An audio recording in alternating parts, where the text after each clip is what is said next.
ছোটখাটো সংসার কতখানি এটা সেটা করিতে যায় যে বেলা কখন যে ভুল হবে জানি না তাই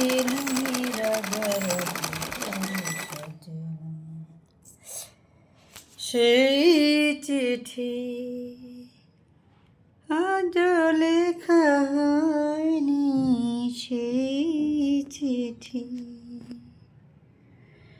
হ্যাঁ, 1 বছর আগে কাপড়টা কেটেছি। কী কেটেছি সেটা বলবো না, মেশিনটা। আমার বয়স যখন 19 বছর তখন তাকে কিনেলাম, কিন্তু তাকে আমি নষ্ট করি নি। এগুলো তখন বাসা চেঞ্জ করেছি না, তখন এক একবার এক একটা দেখি নেই, এক একটা দেখি নেই। বাহ, আস্তে করতে করতে আমার মেশিনটা কিন্তু এখনও ভালোই চলছে।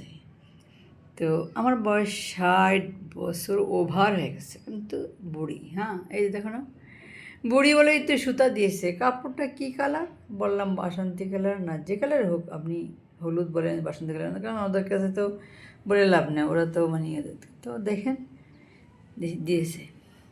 আমাকে বলে কি এক পাট করে দেখেন আপনি, মানে টাকা আমার, একজনের যার পকেটে টাকা তাকে নিতে হলে যে কী বিহেভ করতে হবে মফস্বলের লোকগুলো না, সেটাই অজানা তাদের। কিছু করার নেই, শুক্রবার এখন ছুটি, নামাজ পড়লাম, কোরআন তেলাওয়াত করলাম, সূরা কাহাফ পড়লাম, এখন একটু বাকি আছে, অল্প একটু 10 আয়াত। তবে খাইনি, খাইলেই তো রেস্ট নিলে শেষ, আসরের আজান দিবে, তাই বসলাম একটু। আল্লাহ হাফিজ।